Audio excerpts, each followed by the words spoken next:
like the eternal city that is Rome, where the ecclesiastical splendor of the Renaissance completely enthralls the imagination.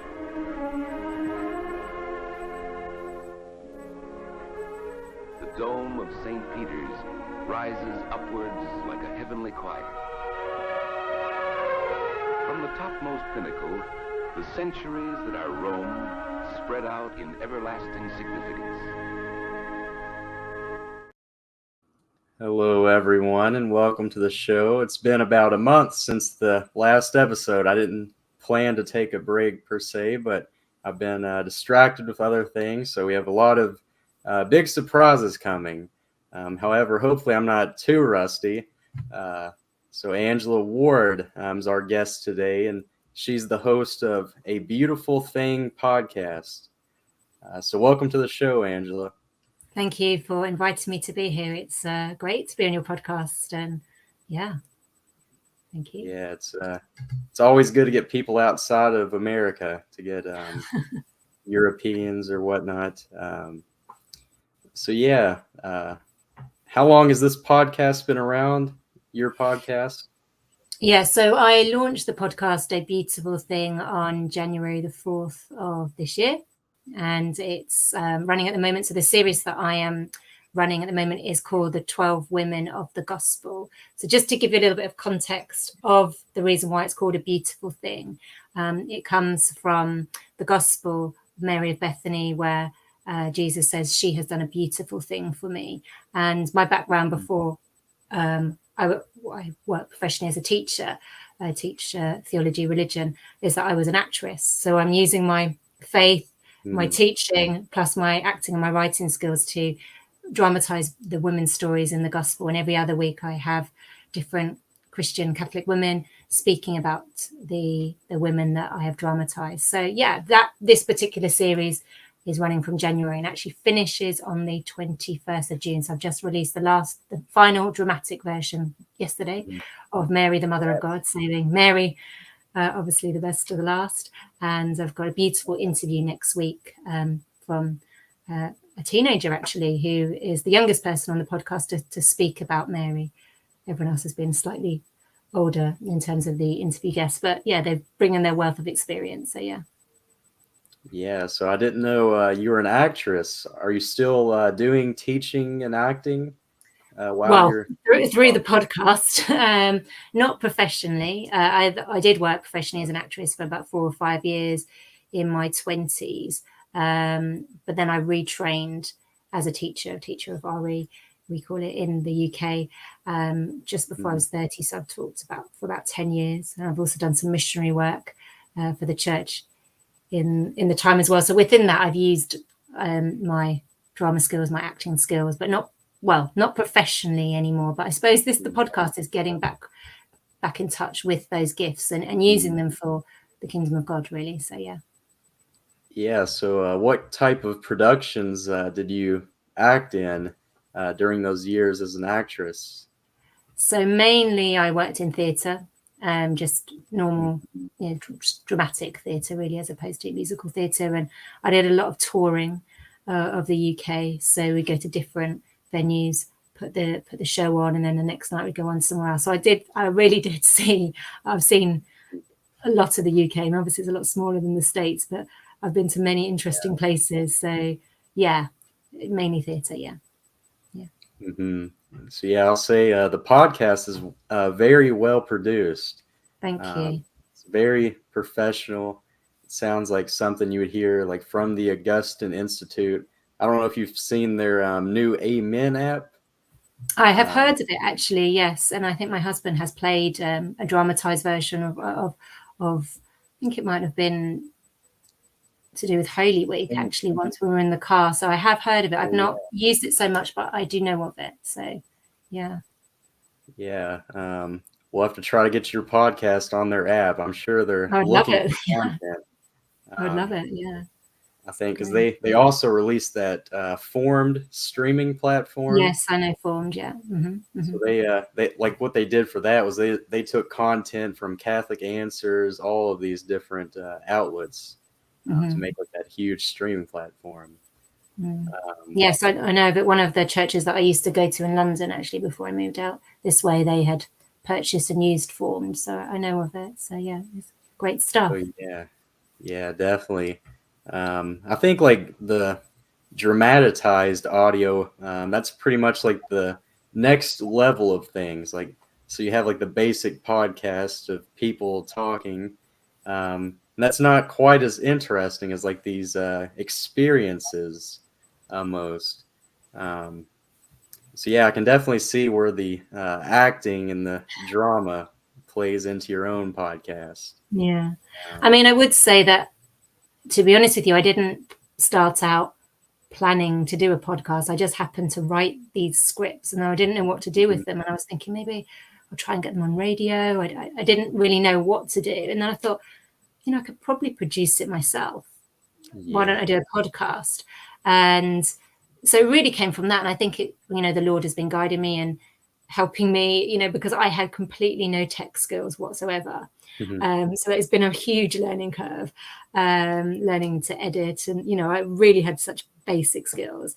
But yeah, I think it's been really important to me to produce work, particularly work that is sharing the gospel, that is of high quality, because why shouldn't Christian art and interviews, why should they not be of high qualities if we're going to be competing with, the art that's out there in the world and podcasts out there in the world? Then we as Christians need to be rising up and be in that sphere. So I think that's really important to me. So yes, it has taken time. I have written the dramas, and after each drama, I do a commentary on it as well to put the scripture and the drama in context, because sometimes actually maybe people might not know.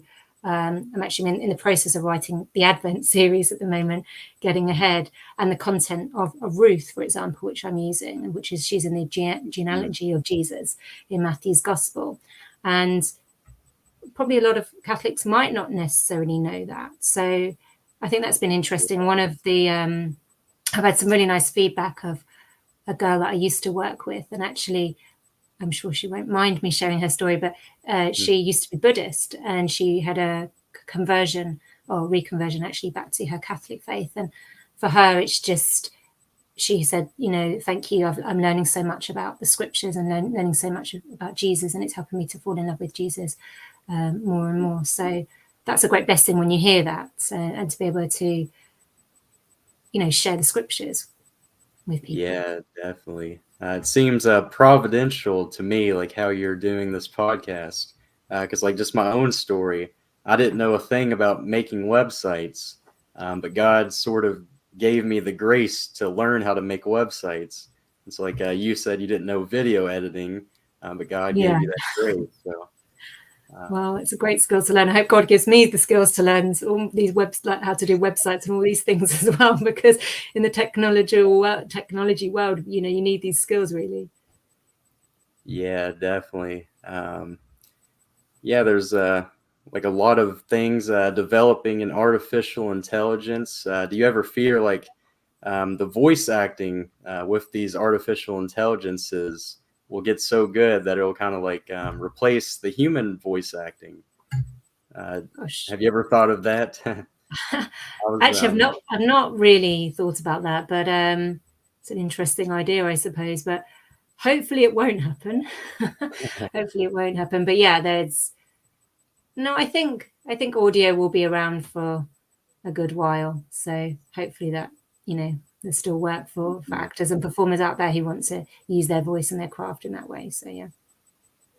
Yeah, it is a very like creative thing to do. So what has been your favorite episode to record so far out of all the ones you've done? And you've already recorded about 25, correct? Yeah, 25.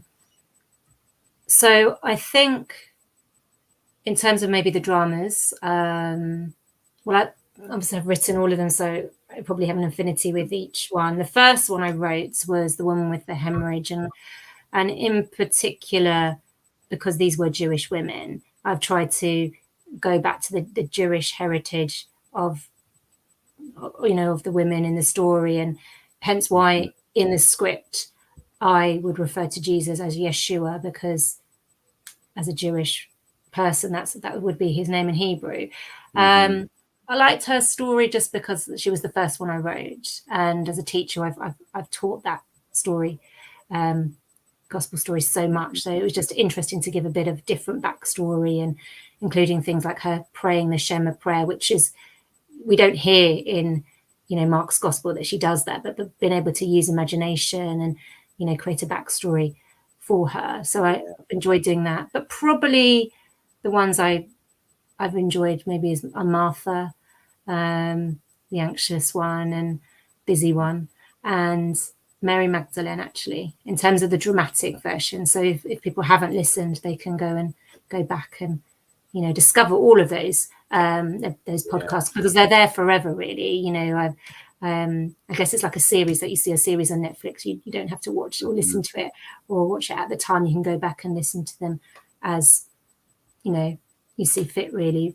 But I suppose also some of the interviews have been really fabulous, because I prep people, I give them questions before, so they know what they're going to be asked about. However, sometimes I'll just be spontaneous and we'll go with the conversation, and just the vulnerability of the women that have shared have been really inspiring. Like it's blessed my faith as the host to the podcast. So I think one of the last episodes, I had a friend who was speaking just about being expectant for God, and expecting for God to move and to do things, and then me checking myself afterwards thinking, am I expectant? Am I always living like that? So just people's stories. People have been very brave to share. Yeah, it's always good to hear other Catholics' experiences so that you can relate to them. So I think that's the good thing this podcast does. It kind of makes the characters more human, more relatable. Are there any particular women that you've kind of wrote about so far that you relate to? Not necessarily a favorite, but just somebody you relate to.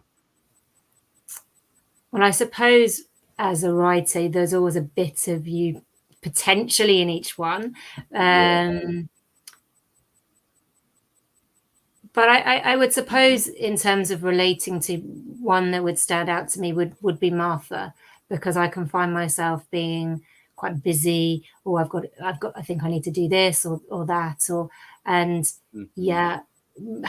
have anxious thoughts, those kind of things. So I can relate to that. And then Jesus just saying, actually, there's only one thing that really matters, and that's being with me. And then just stopping, going, actually, I don't need to do anything else. I just, that there is a priority here, and that's Jesus. So I suppose that she would be the one. But I think I found myself, I suppose, in a bit of everybody as you write, because when you are writing and using the material from yourself, with using your imagination too. So have you published any books yet, or do you have any plans to publish any books? Well, actually, to be honest with you, this is the first time me getting back involved really in a big way with my creativity since my 20s, really, because when I went into teaching pretty much takes over, and there wasn't, I suppose I didn't think about it, because you just get involved in that profession in that way. And then when I took some time out, I worked as a lay missionary for a year during the pandemic, actually. Was on Catholic Community for Evangelization in the UK. And there was a bit more time on my hands, and then I started to write. And then as I was writing and praying, I thought, I could do this. I just had a sense that I could do this. And so not written any books yet, but why not watch this space and see what happens? But we'll just stick with the podcast for now. So See, I think it would be easily adaptable into a book, like into the short book format. Or the other thing I thought about was, or a stage play and tour it around churches or something like that. But absolutely. That's a better idea. That's a better idea. like, do you know of many Catholic plays in the UK? I know in America there's probably none that I'm Right. aware of, at least. Especially not in Kentucky, where I live. Right. There's no plays in general. You might get lucky to see Shakespeare, but Okay. about it. Well, there's definitely Christian theatre companies in the UK. In fact, I have a friend who is Catholic, and he has a company called 1010 Theatre, but they're quite specific, and they work mainly in education. So they're taking plays or theatre and education projects and films into schools. So yes, that exists, and it's very successful. And there's some other theatre companies that would do similar things, maybe not necessarily Catholic ones, strictly. More Christians of other denominations, but I mean, not other than that, no, not that I would know of. And we would have, we use a lot of American shows as well from Netflix. Obviously, we have quite thriving theatre, and we produce a lot of our own stuff in the UK too. But it wouldn't really be, necessarily from a Christian perspective as of such, no. Yeah. But speaking of the UK, you kind of reminded me of King Charles's coronation. So, Right. Are you a big fan of the royal family? Do you have any thoughts on that?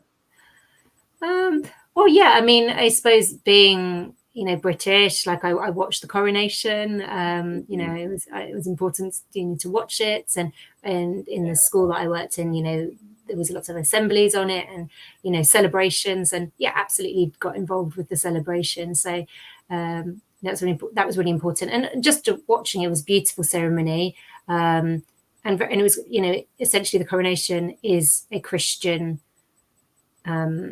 initiative, really, and it has its roots in Catholicism. So in that sense, yeah, I mean, we are technically still a Christian nation under the Church of England. So yes, in that sense, I would say it's important. Yeah. So did you also watch the Kentucky Derby, which was on the same day as the coronation? I didn't watch the Kentucky Derby, I'm afraid. I didn't know about that, but you have to point me to it. I'm disappointed. That might be more of an American thing, but we had a derby party, and then we watched the coronation after. Okay, and what was it? What is the Kentucky Derby then? So it's just horse racing. They race around in the circle, right. And it only lasts about 3 minutes. So it starts and it ends in about 3 minutes total, the entire race. But there's lots of betting and lots of celebrations around it. I know the Queen of England used to come to the Derby. Oh, right. Okay. Yeah, she was into horses. Yeah. I mean, I've been to Ascot in the UK and watched horse racing here, but I didn't know about the Kentucky Derby after the coronation, so missed out on that one. Yeah. Speaking of the Queen of England, the place I work at, the monastery, they once sent a fruitcake to the Queen of England as a gift or whatnot. So yeah, they won't tell me what happened after that, or if she enjoyed it or not. Tea or nice. Yeah. Yeah, it's the oldest monastery in America, so I think that's the coolest fact about me. I'm just a random lay worker there. So. And is it still an active monastery then, or? Yeah, there's probably about 30 or 40 monks. So that's quite a bit nowadays. I know in the UK there's lots of older monasteries, and so yeah, you said you've been all around the UK. What's your favorite place to visit? Are you a big fan of like Ireland as well? Those islands?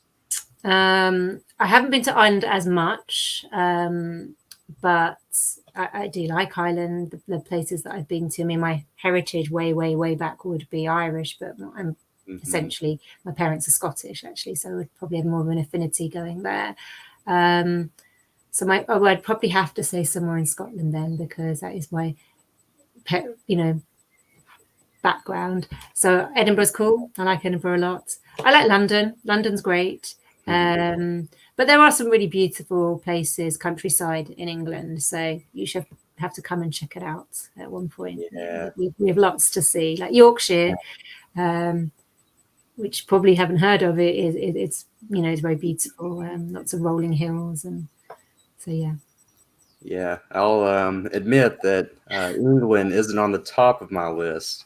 I think I'd rather go to Italy first, or Yeah, Italy's beautiful, really beautiful. yeah, but eventually I'll try to come. So yeah. Europe's great. There's lots to see. Very different as well, each country. So yeah. So yeah, going back, I guess, back to your podcast in particular. Did you ever read like any source materials? I got like a few at hand here. Just like Mary Agreda. Just have you ever actually saw this series, The Mystical City of God, not the Augustine version? I'm not sure if I have. No. I'm not sure Yeah, if I've seen that one. it's all about Mary. So the life of Mary. It's very Well, yeah. I mean, I would say that, yeah, I do have to, before I write, and particularly before I do the commentary, I do actually have to really research around it, because obviously when I'm putting the commentary together, I want it to be accurate and orthodox as well in what I'm saying. So yeah, I didn't know that one, but a lot of the stuff I found online, because there is so much to look at online and find, different teachings. And then if I was ever struggling with something, I would just check it out with a priest as well, just to make sure that what I'm saying is accurate. One of the things actually was discovering the difference between the person Mary of Bethany, who the podcast is named after, the one who does the beautiful action of washing Jesus's feet, and Mary Magdalene, and they are, most Orthodox and Catholic scripture scholars actually see them as two different people.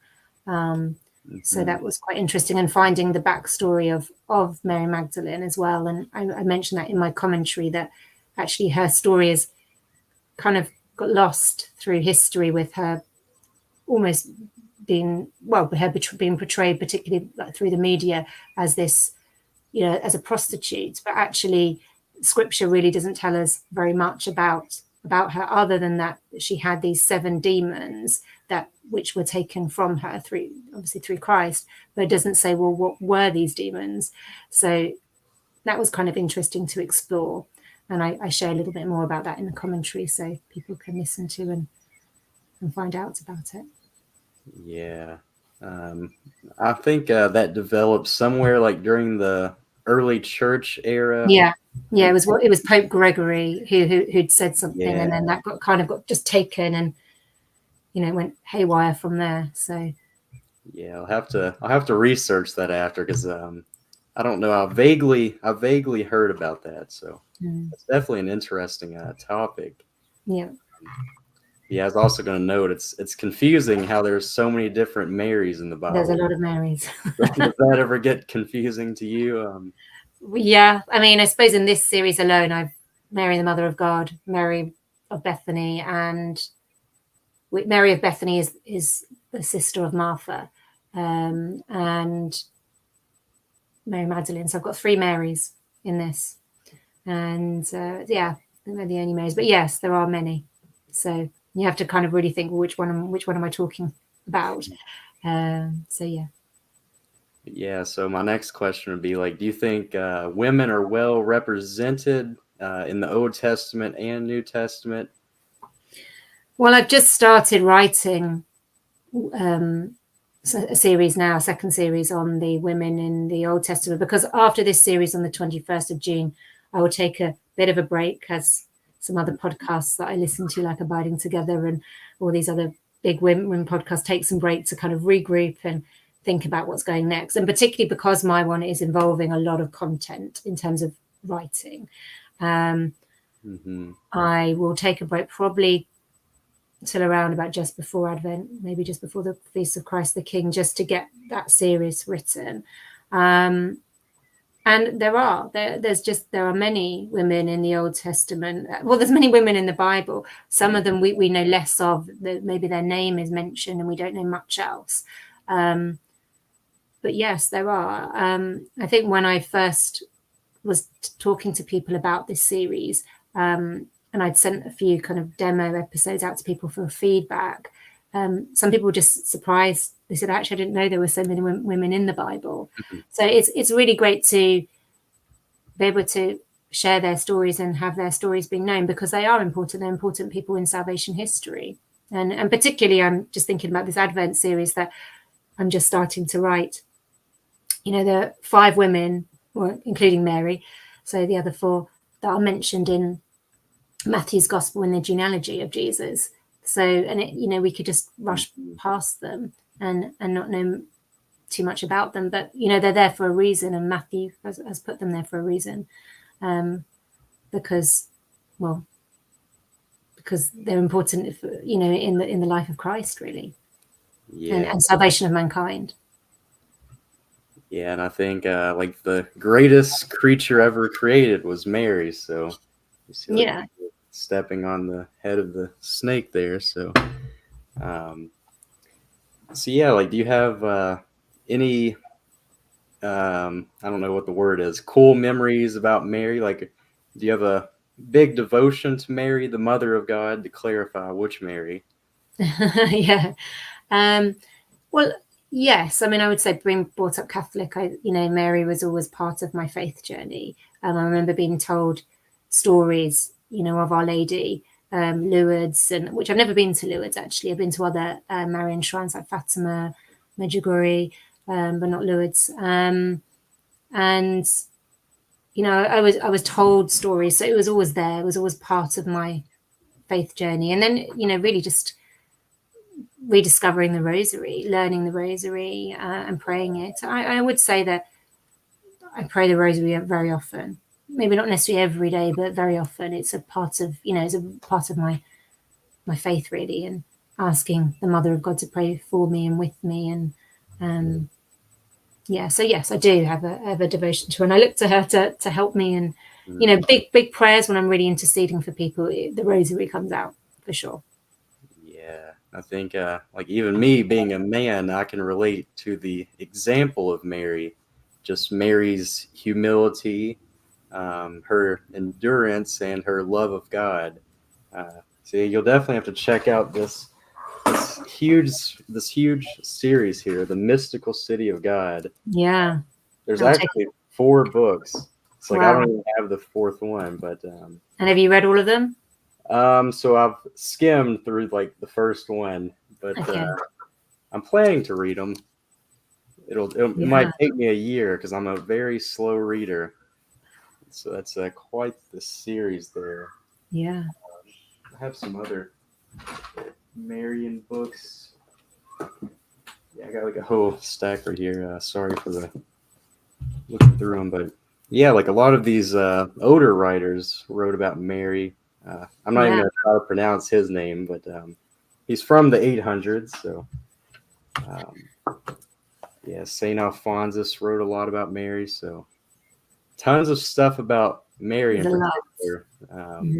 Not a huge amount of stuff about the rest of the women in the gospel.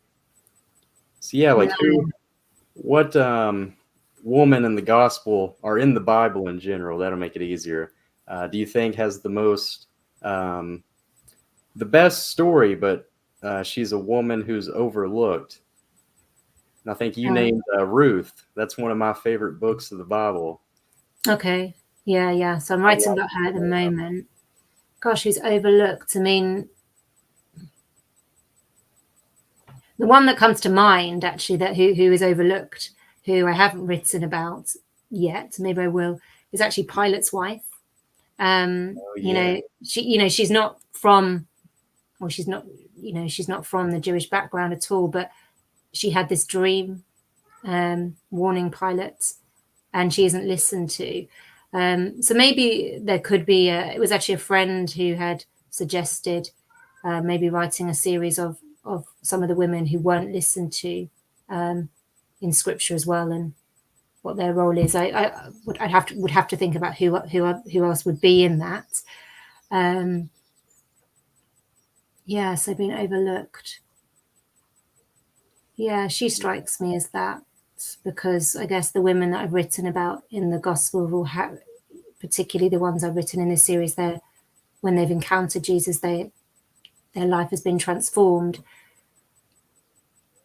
One of the other characters I like very well, which is not so much what you just asked about being overlooked, is the woman at the well. I think she was my second or third dramatisation that went out in February, but that's I do enjoy that particular one. I've made her quite feisty, and I think she's quite an interesting character because she.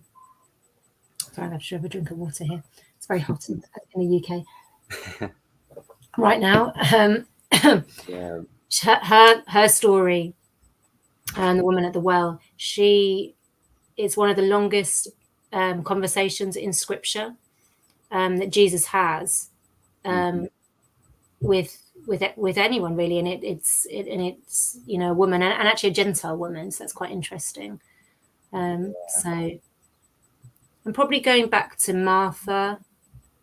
It's not so much about being overlooked, but actually she's a strong character as well, because she recognizes Jesus as the Christ, in the same way that Peter recognizes Jesus as being the Christ. So she pinpoints that at when Lazarus passes away. So there's some strong feisty women out there, and interesting characters to write about. Yeah, those are very good answers. I think you can also, like, women can take the credit that, like, when Christ was on the cross, he was surrounded by women. John the Apostle was there. Yeah, somebody asked me that question before, like, why did women come to the crucifixion and not men? So why do you think that is? Well, what we know from the gospel, I mean, the 12 apostles, the 12 apostles, they ran away, they were afraid, and the women stayed. I mean, they were devoted. I mean, the men were too. It was. There's obviously something very, very important, and I would need to really think about that and research that a bit more, because we know that the women were the first people. That Jesus chose women to be the first people that he appears to at the resurrection, and they were the last ones with him. Why they were there over men, I don't know, and I don't think it's like one's better than the other. I don't think that's the case. It just that was the story, really, I suppose. Yeah, I'm sure there's a theological answer. I'm sure there is. There has to be. Sure there is. I think, like, I heard one explanation, like, it's like just on the parish level, like if the priest announces that there's a cleanup after Mass, like they need people to help clean up, only women will show up to that. Men won't show up to that. But if you, like, tell everyone that the church is in dire need of donations, and sort of like the church calls upon men, then the men will show up. So like men have to be called upon, but women are kind of like they show up to help and to assist. Yeah, so different roles as well. So yeah. So yeah, I have a few more questions. So, what's your favorite book of the Bible? Gosh, my favorite book.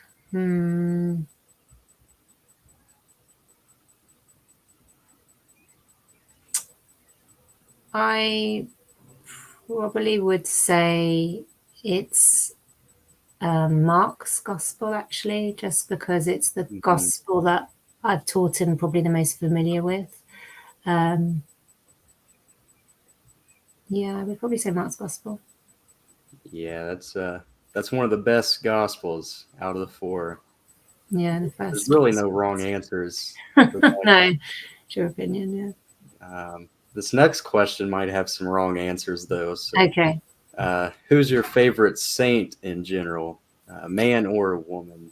My favorite saint, right? complex. I would say that I would pray to St. Anthony quite a lot if I lose things. And I've been to Padua, and I worked very close to a church called St. Anthony's in London. So I would go there quite regularly. But other saints, I mean, now that I've, written about some of these female characters in the Bible who are saints, really, because they're, with Christ in heaven, they've probably, I've learned more about them. I think Mary Magdalene as well. I've also had the privilege of venerating her relics when they came to London. So, and she's just a very interesting person. Was an interesting person, is. So Saint Mary Magdalene, I think too. And actually a saint named that I'm Saint Angela Merici, which I only found out about a couple of years ago when I was working at a school, an Ursuline school, and in the UK, and she was the patron of the Ursuline movement, and I think just because my name is Angela and had gone on a pilgrimage in her footsteps, and some of her sayings, like be bold, be brave, which I'm paraphrasing, just really spoke to me about actually following and doing the mission of Christ. So yeah, I've never heard of her. Is that who you're named after? It's not who I'm named after. Well, I mean, my auntie's actually called Angela. So, but I take her saint. I mean, essentially, she is my saint because I am Angela. Yeah. So, well, maybe your aunt was named after her. Yeah, maybe. Yeah. I think I was named after Saint Michael the Archangel. Yeah, he's a great one. So. Yeah, like if I was to ever try to become a saint, I think I couldn't be able to choose Saint Michael. I think I would have to choose something else, like Saint Snellen, maybe. I don't think that one's taken. So yeah. And actually, just as you were saying that, another saint that just came to mind, Saint John Paul II. I mean, he's great. He's just great. So yeah. Yeah.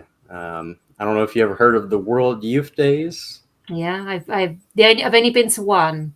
So I'll be going this summer. Okay, yeah, I might try and go because I will be in Portugal at the time, so I might try and go for a day. So yeah. Yeah, you'll definitely have to stop in then. I don't know. Do you have to get like tickets to go? I will. If I'm going to go, I need to look into some day tickets to go. So yeah. Yeah, and then you have Fatima right across the border of Lisbon there. So will that be your first time in Europe, or? Yeah, first time on a plane, first time in Europe. Yeah, well, make sure you have some Portuguese custard tart pastanatos when you visit. So yeah, I'll have to check those out. Yeah, I guess like one last question, sort of going all the way back. You mentioned like missionary work. Do you mind sharing like a bit of your experiences there? Like, what were you doing on those missions? Were those just local, or were those like across Europe or whatnot? They were based in the UK. So I've done some mission work twice. Once when I was when I just left school, I worked for a diocesan retreat centre. This was when I was 18 to 19. And we would do a lot of work in schools, like going into schools, spreading the gospel in schools. And then I did that again, actually, during the time of the pandemic with a different organisation and this Zion Community for Evangelisation. And they work across parishes, schools, primary schools, high schools, in different conferences, events, sharing the gospel really. So yeah, but it was mainly UK based, and then obviously when there was a pandemic, some of that went online. So yeah, I guess wrapping it all up, like sharing the gospel is really what you're doing with this podcast. So definitely keep it up. So do you have like plans to ever stop doing the podcast? I know it's kind of early to ask that question, but like, are you going to keep on doing different seasons? I mean, run out it's a good question. When I originally just put it out. I just thought, I'm just going to put it out there. I've written these. I think it's good. I want to share it. And I didn't actually, when I look at all the podcasts out there, I couldn't see any other podcast that was doing dramatized readings. So I thought, okay, it's quite different and having the interviews, but I probably just thought I would just do this series. And then as I've come towards the end of it, I thought, I just have a sense that this is not the end, hence why I've started writing. And I feel understanding why am I doing it and who am I doing it for, which is the Lord, and wanting to reach different people with this, then at the moment, definitely I'm continuing. So as I said, I'm in the process of writing the Advent series, and I've got some plans for after then as well, going into Lent and maybe focusing around the liturgical years as well, because that's when I've noticed a lot of people also tend to listen a little bit more as well. But outside of those times, yes, there will be some material. I work alongside it, so it's trying to balance and fit everything in and making sure that the work is high quality too. So yes, the next series will be women in the Old Testament, but there's still more in the New Testament to do as well. And so there's lots. I think there's lots to write about. So yeah, yes is the answer. I definitely look forward to seeing it. I need to listen through it myself. I kind of skimmed here and there. I was kind of busy, but I'll definitely go back through and listen to it. Hopefully, more people start to learn about it. Yeah. As I said, the series is there to Yeah, and I think just like quality, like if a podcast is quality, people will go back through and they'll listen to the entire thing from front to the end there. So yeah, I'm sure there will be and I think tons of people coming in. Yeah, and I think some of the interviews have really blessed the dramas, because they've spoken into, the women that I've dramatized. Then you hear real women speaking about their lives and how the scriptures touch them and is speaking to them now. So I think there's lots to explore. Yeah. So thanks for coming on the podcast. It was definitely a great first show back for me. You mentioned like taking a break. Just taking a month-long break was a really good refresher. I don't think I was too rusty this time around. No, very good. You gave me lots of good questions. Thank you. Thank you, Michael. Yeah. So where can the viewers find you? Your podcast is the A Beautiful Thing podcast. Yeah. Is that on all platforms? Yeah, currently it's on Spotify, Google, and Apple and Stitcher. And they're the main ones as well that it's on. And I also have a website, which is okay if you put the links for those in your show notes so people can find the links. So you can also listen directly from the website as well. It will play. So yeah, it's on those. So A Beautiful Thing podcast and with Angela Ward, and you'll find it. But yes, I will extend it and put it on all platforms as well, but they're the ones it's currently on. Yeah, and I definitely encourage everyone to go check that out. All of my viewers. So yeah, thanks again for coming on the show, and may God bless you and everyone who's watching. We got one live viewer just on a Thursday evening. Great, thank you. A lot of my viewers are Americans, so they're still at work. But yeah, well, that's great. I mean, I'd love to have people in the States listen, and so yeah. Yeah. So you're expanding your audience already, the Americans. Sure. So yeah, great. All right. Thank you, Michael. God bless.